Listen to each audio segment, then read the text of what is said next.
स्वागत है आपका जानकी लक्ष्य राज्य वक्तव्य प्रस्तुत ओ बहुत ओम नमो भगवते वासुदेवाय। ओम श्री गणेशाय नमः। श्री सरस्वत्यै नमः। अस्मद्गुरुभ्यो नमः। अस्मत्परम गुरुभ्यो नमः। अस्मत् सर्वगुरुभ्यो नमः। श्रीमते रामानुजाय नमः। श्री राधाकृष्णभ्यां नमः। लंबोदरं परमसुन्दरं एकदन्तं पीताम्बरं त्रिनयनं परमं पवित्रम् उद्यद्दिवाकरनिभोजज्वलकान्तिं कान्तं विघ्नेश्वरं सकलविघ्नहरं नमामि। नारायण नमस्कृत्यं नरं चैव नरोत्तमं देवीं सरस्वतीं व्यासं ततो जयमुदीरयेत्। जयतु देवो देवकीनन्दनयोऽयं। जयतु कृष्णो वृष्णिवंश प्रदीपः। जयतु मेघश्यामलः कोमलाङ्गः। जयतु पृथ्वीभारनाशो मुकुन्दः। कृष्ण त्वदीयपदपङ्कजान् पदपङ्कजपञ्जरान्ते अद्वै मे विशतु मानसराजहंस। प्राणप्रयाणसमये कफवातपित्तः कण्ठावरोधन विधौ स्मरणं कुतस्ते। बर्हापीदं नतवरवपुः कर्णयो कर्णिकारं बिभ्रद्रवासकनककपिशं वैजन्ती च मालां। रन्ध्रां वेदुरधर सुधया पूर्यन् गोपवृन्दे वृन्दारण्यं सपदपरमनं प्राविशद्गीतकीर्तिः। करारविन्देन पदारविन्दं मुखारविन्दे विनिवेशयन्तं वतस्य पत्रस्य कृते शयानं बालं मुकुन्दं मनसा स्मरामि। रामाय रामभद्राय रामचन्द्राय वेदसे रघुनाथाय नाथाय सीताया पतये नमः। अञ्जनानन्दनं वीरं जानकी शोकनाशनं कपीशमक्षहन्तारं वन्दे लङ्काभयङ्करं। मुखं करोति वाचालं पङ्गुं लङ्घयते गिरिं यत्कृपातमहं वन्दे परमानन्दमाधवं। भक्त भक्ति भगवंत गुरु चतुर्नाम वपु एक, इनके पद वंदन किए नासद विघ्न अनेश। बोलिए वृंदावन बिहारी लाल की जय। श्री राधा माधव की जय। श्रीमद् भागवत महापुराण की जय। श्री सुखदेव जी महाराज की जय। श्री गुरुदेव भगवान की जय। अनंत कोटि ब्रह्मांड नायक अचिंत्य कल्याण गुणगण निधान सर्वेश्वर सर्वाधिपति अकारण करुणा वरुणालय अकारण करुणाकारक सकल जन कलयशाप हारक परात्पर पर ब्रह्म अनंत कोटि दर्प दलन वचन निर्गुण निराकार सगुण साकार जगत एक बंधु करुणायक सिंधु सच्चिदानंद घन परमात्मा श्री कृष्ण एवं श्री राधा रानी जी के युगल चरणों में दास का बारंबार प्रणाम। चरण स्पर्श गुरु जी और भागवत कक्षा से जुड़े हुए सभी कथा रसिक मेरे प्रिय भगिनी बंधुओं, मेरा सादर प्रणाम आप स्वीकार कीजिए। श्री गुरुदेव की कृपा से आज मुझे आपके समक्ष कुछ कहने का सौभाग्य प्राप्त हुआ है, लेकिन मुझे लगता है कि आप सब अनुभवी लोग हैं, विद्वत जन है, और आपके मध्य में कुछ कहना एक प्रकार का दुस्साहस है। परंतु गुरु कृपा पर मैं विश्वास करता हूं और इस कारण कुछ करने का प्रयास करूंगा। यह मेरा पहला प्रयास है और संभवतः मेरे वक्तव्यों में त्रुटियां होंगी। आप सभी से मेरा नम्र निवेदन है कि आप त्रुटियों की ओर न ध्यान दें और मेरे वक्तव्य को सहर्ष और सप्रेम सुने। आज मैं परम मंगलमय भगवत स्वरूप श्रीमद् भागवत महापुराण के अंतर्गत अष्टम स्कंद में वर्णित गजेंद्र मोक्ष की कथा कहूंगा। लेकिन कथा में प्रवेश होने से पूर्व आइए हम कुछ क्षण भगवान नाम स्मरण करें। श्री कृष्ण गोविंद हरे मुरारे। श्री कृष्ण गोविंद हरे मुरारे। हे नाथ नारायण वासुदेवा। हे नाथ नारायण वासुदेवा। श्री कृष्ण गोविंद हरे मुरारे। श्री कृष्ण गोविंद हरे मुरारे। हे नाथ नारायण वासुदेवा। हे नाथ नारायण वासुदेव, श्री कृष्ण गोविंद हरे मुरारे, श्री कृष्ण गोविंद हरे मुरारे, हे नाथ नारायण वासुदेव, हे नाथ नारायण वासुदेव, हे नाथ नारायण वासुदेव। बोलिए श्री वृंदावन बिहारी लाल की जय, श्री राधा माधव की जय, श्रीमद् भागवत महापुराण की जय। अब आइए आपके आशीर्वाद से गुरु जी कथा में प्रवेश करते हैं। श्री परीक्षित को कथा श्रवण कराते हुए सुखदेव जी महाराज कहते हैं कि पूर्व काल में त्रिकुट नामक पर्वत पर एक अतिशय बलवान हाथियों का राजा रहता था। वह इतना बलवान था कि शेर, भालू आदि सभी उसे डरते थे। वह गजेंद्र अपने अनेक हथिनियों और बच्चों के साथ क्रीड़ा विहार उस पर्वत पर करता रहा। उस गजेंद्र को अपने बल पर बड़ा अभिमान था। एक बार क्या हुआ, जब वह अपने परिकर के साथ घूम रहा था तो उससे बहुत गर्मी पड़ी थी। भीषण गर्मी और तृषा से व्याकुल वह सब कर एक विशाल सरोवर जो चित्रकूट पर्वत में ही था, उस सरोवर की ओर दौड़ा। वहां पहुंचकर सबने अपनी अपनी प्यास बुझाई। फिर उसी जल में प्रविष्ट होकर गजेंद्र अपने कुटुंब के साथ जल क्रीड़ा करने लगा। एक दूसरे पर सब जल फेंकने लगे और नाना प्रकार के विहार करने लगे। उस सरोवर में महाराज एक बड़ा विशालकाय भयंकर मगरमच्छ रहता था। उसने क्रोध में आकर गजराज का पैर पकड़ लिया और उसे नीचे की ओर खींचने लगा। जैसे हमने आगे कहा था महाराज, गजेंद्र को अपने बल पर बड़ा अभिमान था। उसने सोचा कि शायद कोई छोटा सा जीव उसके पांव को पकड़ रखा है और थोड़ी ही देर में वह उसको कुचल देगा। गजेंद्र ने अपना पैर खींचने का प्रयत्न किया परंतु असफल रहा। तब अपनी पूरा बल लगाया अपने को छुड़ाने को उस ग्रह के चंगुल से, परंतु महाराज उसके सारे श्रम व्यर्थ निकले। यह संघर्ष बहुत काल तक चलता रहा। कभी गजराज बल लगाकर ग्रह को पृथ्वी की ओर खींच लाता था तो कभी मगरमच्छ हाथी को पानी के भीतर ले जाता। धीरे धीरे महाराज गजराज की शक्ति क्षीण होने लगी। आखिर वह पृथ्वी का प्राणी था जबकि मगरमच्छ जल में रहने वाला प्राणी था। अतः यह स्वाभाविक है महाराज कि जल में ग्रह की बल अधिक बढ़ता गया। लाख प्रयत्न करने पर भी जब उसने अपने आप को बचाने पाया तब गजेंद्र को एहसास हुआ कि अब उसके प्राण संकट में है। उसके परिवार ने भी उसको खींचने का प्रयत्न किया कई बार महाराज, पर उन्हें छुड़ा नहीं पाया। अंत में हार मानकर सारा परिवार धीरे धीरे खिसकने लगा। गजराज ने पुकारा, इस भीषण काल में तुम सब मुझे अकेला छोड़कर क्यों जा रहे हो? उत्तर में उन्होंने कहा, क्षमा कीजिए महाराज, जो हमसे हो सकता था वो हमने किए, अब और कुछ नहीं किया जा सकता है। क्या आपके साथ हम भी मरेंगे? ऐसा कहकर वे सब चली गई। तब गजेंद्र ने अपने को असहाय और अकेला पाया। वह सोचने लगा कि जब तक मुझ में बल था, सामर्थ्य था, ये सब मेरे साथ चलते थे और आज मुंह होकर चले जाते हैं। सब सुख के साथी है महाराज, दुख के कोई नहीं रहता, दुख में तो कोई नहीं रहता। जब गजेंद्र को यह एहसास हुआ, इस बात का एहसास हुआ, तब उसने सब ओर से अपना चित्त हटाकर गोविंद के चरण कमलों में लगाया, गोविंद को पुकारा। उसको उस समय वह स्तोत्र याद आ गया जो वह पूर्व जन्म में किया करता था। गजेंद्र अपने पूर्व जन्म में एक राजा था जो भगवान की भक्ति में तल्लीन रहता था। इसको यदि समय मिले तो बाद में हम देखेंगे। तो गजेंद्र महाराज अपना पूरा मन उस स्तोत्र पर केंद्रित किया जो अपने पूर्व जन्म में सीखा था, कंठस्थ किया था। एवं व्यवसितो बुद्ध्या समाधाय मनोरिधि जजाप पर्वम जाप्यम प्राग्यजन्यनुशिक्षितम। यह आश्चर्य लगता है महाराज, क्या यह संभव है कि एक हाथी के योनि में भी रहकर उसको पूर्व जन्म के स्तोत्र याद आ जाए, है? यह आश्चर्य की बात नहीं है।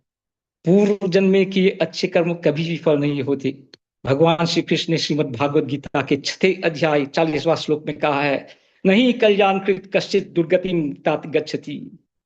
कल्याणकारी कर्म करने वाला कोई भी दुर्गति को प्राप्त नहीं होता है महाराज। उसका किया हुआ साधन कभी नष्ट नहीं होता है। और यही बात लागू हुई गजेंद्र पर। विपत्ति के समय उसको वह उसके पूर्व संस्कार जाग उठे और उसको वह महत्वपूर्ण स्तोत्र की स्मृति आ गई। वह स्तोत्र गजेन मोक्ष स्तोत्र के नाम से प्रसिद्ध है महाराज। बहुत प्रभावशाली यह स्तोत्र है। कहते हैं कि संकट काल में, पीड़ा में यदि कोई इस स्तोत्र का पाठ करता है तो भक्त वत्सल गोविंद दौड़े दौड़े उसकी रक्षा करते आते हैं। बोलिए भक्त वत्सल भगवान की जय। इस स्तोत्र में महाराज मुख्यतः भगवान के करुणा, वात्सल्य, परोपकार, दयालुता, भक्त रक्षण आदि गुणों को वर्णन किया गया है और उनका निराकार, सर्वव्यापी, शाश्वत एवं अंतर्यामी स्वरूप का बोध कराया गया है। भगवान सभी जगह होते हुए, सर्वव्यापक होते हुए भी शरणागत भक्तों के अत्यंत ही निकट होते हैं और उन्हें बचाने व उबारने के लिए तुरंत आते हैं। आइए महाराज हम कुछ पंक्तियों को देखें। पूरा स्तोत्र को शायद नहीं कर पाएंगे, इसके लिए समय नहीं होगा, लेकिन इस स्तोत्र के कुछ प्रमुख सार श्लोकों को देखने का प्रयत्न हम करेंगे। पहला श्लोक, ओम नमो भगवते तस्मै यत् एतच्चिदात्मं पुरुषायादि बीजाय प्रेषायाभि धीमहि। यह गजेंद्र का शरणागत होने का भाव दर्शाता है। गजेंद्र कहता है, संपूर्ण सृष्टि का मूल कारण आप ही है प्रभु। आपसे चेतना का विस्तार हुआ है, आप सबके हृदय में पुरुष रूप में विद्यमान है और आप प्रभु सृष्टि के एकमात्र स्वामी को मैं नमन करता हूं, आपके शरण ग्रहण करता हूं। दूसरा श्लोक में महाराज इस शरणागत भाव को और भी पुष्ट किया गया है। यस्मिन इदम यतश्चेदम येनिदम य इदम स्वयं यस्मात् परस्माश्च परस्तम प्रपद्ये स्वयं भुवम। अथवा जिनमें यह पूरा विश्व स्थित है, जिससे यह निकला है, जिन्होंने इसकी रचना की है, जो स्वयं ही इसके रूप में प्रकट हुई है, फिर भी इससे और प्रकृति के से सर्वथा परे है, उन स्वयंभू भगवान की शरण लेता हूं।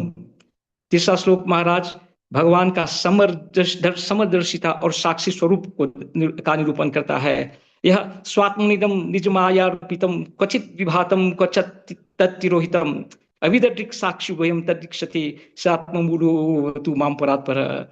जो अपनी माया से रचित इस संसार को कभी प्रकट करते हैं और कभी लीन कर देते हैं और इन दोनों अवस्थाओं को एक निर्विकार साक्षी की तरह देखते हैं, वही आत्मूल अथवा जो स्वयं अपने ही आधार परमात्मा मेरी रक्षा करें। अगले श्लोकों में महाराज गजेन भगवान की भावमय स्तुति करते हुए उनकी शाश्वता, कालातीता, अनंतता, दुर्गमता, दयालुता, भक्त वत्सलता आदि गुणों का स्मरण करता है। इसके इन कुछ श्लोकों को हम पढ़ेंगे जो ये भाव को दर्शाते हैं महाराज। न यस्य देवा ऋषय पदम विदुर जंतु पुनः कुर्हति गंतुम इरितुम यथा न दशाकृति भीर्विचेष्टतो दुर्यत्यानुक्रमण समावतु। दिदीक्षवो यस्य पदम सुमंगलम विमुक्त संगा मुनय सुसाधः चरंच लोकव्रत व्रणम अव्रणम वने भूतात्मभूत सूर्य समय गतिः। न विद्यते यस्य च जन्म कर्म वा न नाम रूपे गुणदोष एव वा तथापि लोकापि संभवाय यः स्वमायया तान्युकालमृच्छति। तस्मै नमः परेशाय ब्रह्मणेऽनंत शक्तये अरूपाय नमः आश्चर्यकर्मणे नमः आत्मप्रदीपाय साक्षिणे परमात्मने नमो गिराम विदुराय मनसस्सित सामपि। ऐसे ही वो भगवान के शरण ग्रहण करता है प्रभु और भगवान को पुकारता है प्रभु अपने रक्षा के हेतु। फिर गजेन अपने अनुभव के अनुसार इस संसार को निरर्थक जानकर भगवान को जीने की इच्छा नहीं करता वो भगवान से मोक्ष की अभिलाषा करता है। भगवान जिजीविषे ना हम इहा मुया किमंतर बहिश्चावृते व्योन्या इच्छामि कालेन यस्य प्रयोप्लस्य तस्यात्मलोकावनस्य मोक्षम। अनबे महाराज अपनी अज्ञानता को पुनः व्यक्त करता हुआ वह भगवान की शरण लेने की इच्छा प्रकट करता है। नायम वेद स्वमात्मानम यच्चाहम धिया हतम तम दूर्यचे महात्म्यम भगवतम इतोस्म्यहम।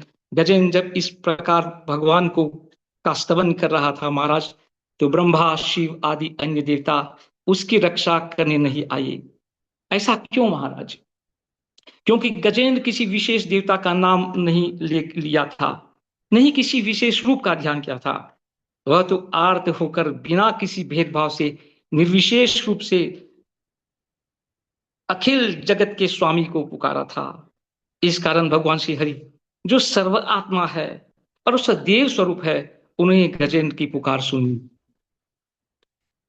और गजराज की रक्षा करने के लिए गरुड़ पर सवार होकर तुरंत वहां चले। भगवान को आकाश में आते देखकर गजेंद्र ने बड़ी कठिनाई से एक कमल पुष्प उठाया और भगवान को वह पुष्प अर्पण करते हुए उसने फिर शरणागति का भाव प्रभु के लिए व्यक्त किया। नारायणा अखिलो गुरु भगवान नमस्ते। यह उसका समर्पण का चरम भाव था महाराज। और भक्त वत्सल भगवान तुरंत चक्र से ग्रह का मुख फाड़ कर उसे उबार दिया। क्योंकि गजेंद्र ने मोक्ष की अभिलाषा किया था, भगवान ने उसको सारूप्य मुक्ति प्रदान किया। ध्यान देने योग्य बात यह है महाराज कि भगवान ने केवल गजेंद्र को उद्धार नहीं किया, पहले घा का उद्धार उन्होंने किया, फिर गजेंद्र का। ऐसा क्यों? संत जन कहते हैं कि भगवान यह बताना चाहते हैं इस प्रसंग में कि जिन्होंने उनके चरण पकड़े हैं उनका तो उद्धार तो होना ही है, परंतु जो उनके भक्त के चरण पकड़ रखे हैं उनका उद्धार भगवान पहले करते हैं। यह है भक्तों की महिमा। अब संक्षेप में गजराज और ग्रह के पूर्वजों की कथा को देखेंगे और यदि समय रहे तो इस कथा के कुछ दार्शनिक एवं प्रतीकात्मक अर्थ को भी देखेंगे। पूर्व जन्म में महाराज गजेंद्र इंद्रयुम्न नाम का राजा था। वह भगवान की भक्ति में तल्लीन रहता था। एक बार अगस्त मुनि उसके यहाँ आए और वह भक्ति में डूबे हुए कारण अगस्त मुनि को देख नहीं पाया और प्रणाम नहीं किया। इससे अगस्त मुनि रुष्ट हो गए और उन्हें शाप दिया कि वे हाथी की तरह बैठे हो, जाओ हाथी ही बन जाओ। राजा ने उस शाप को स्वीकार, प्रारब्ध का कारण जानकर उस शाप को स्वीकार किया। उधर ग्रह पूर्व जन्म में हुहु नामक एक गंधर्व था। एक बार देवल ऋषि पानी में खड़े होकर तपस्या कर रहा था और यह देखकर हुहु को शरारत करने की इच्छा हुई। उसने पानी में जाकर संक्षिप्त में कह रहा हूं महाराज, ऋषि के पैर खींचने लगा। इससे क्रोध होकर ऋषि ने उसे शाप दिया कि ग्रह के समान व्यवहार करते हो, जा तू ग्रह बन जाओ इसी सरोवर में। कथा को विराम देने से पूर्व महाराज आइए हम इस कथा के कुछ दार्शनिक और प्रतीकात्मक अर्थ देखें। गजेंद्र मनुष्य और उसका अहंकार का प्रतीक है। मनुष्य हाथी की भांति अपने अहंकार में उन्मत्त होकर इस संसार रूपी सरोवर में विचरण करता है, जहां ग्रह रूपी काल उसको पकड़कर जकड़ लेता है। कितनी भी वह कोशिश करता है काल के जाल से छूटने को, वह और भी फंसता जाता है। उसके परिजनों भी एक हद तक उसकी सहायता कर सकते हैं, अंत में उसे अपनी किस्मत पर छोड़ देते हैं। यही है सभी मनुष्यों की हालत। फलश्रुति संक्षिप्त में भगवान, हमने देखा था कि जो लोग संकट काल में इस स्तोत्र का पाठ करते हैं उसके संकट चढ़ जाते हैं। श्रीमुख का कथन श्रीमद् भागवतों में है कि जो ब्रह्म मुहूर्त में उठकर इस स्तोत्र का पाठ करेगा वो मृत्यु के समय उन्हें निर्मल बुद्धि प्रदान करेगा। तो महाराज हमें सदैव भगवान चिंतन में रहना चाहिए। न जाने कब बुलावा आज ऊपर से बुलावा आ जाए। अपनी वाणी को विराम देने से पूर्व महाराज एक भजन मैं प्रस्तुत करना चाहूंगा, अगर आपकी आज्ञा हो, जो गोविंद की स्मृति बनाने रखने पर आधारित है। अगर आपकी आशीर्वाद हो, तुम्हारा आपका आशीर्वाद हो, तो मैं उस भजन को प्रस्तुत करूं। जरूर जरूर करिए। गोविंद मेरी यह प्रार्थना है, भूलूं न मैं कभी नाम तुम्हारा, भूलूं न मैं कभी नाम तुम्हारा, भूलूं न मैं कभी नाम तुम्हारा, भूलूं न मैं कभी नाम तुम्हारा। गोविंद मेरी यह प्रार्थना है, भूलूं न मैं कभी नाम तुम्हारा। निष्काम होकर दिन रात गाऊं, निष्काम होकर दिन रात गाऊं, गोविंद दामोदर माधवेती, गोविंद दामोदर माधवेती। गोविंद मेरी यह प्रार्थना है, बोलूं न मैं कभी नाम तुम्हारा। देहांत काले तुम सामने हो, देहांत काले तुम सामने हो, बंसी बजाते मन को लुभाते, बंसी बजाते मन को लुभाते, गाता यही नाम तननाथ त्यागूं। गोविंद मेरी यह प्रार्थना है, भूलूं न मैं कभी नाम तुम्हारा, भूलूं न मैं कभी नाम तुम्हारा, भूलूं न मैं कभी नाम तुम्हारा, भूलूं न मैं कभी नाम तुम्हारा। श्री कृष्ण चरणों इति ओम शांति। जय गुरुदेव।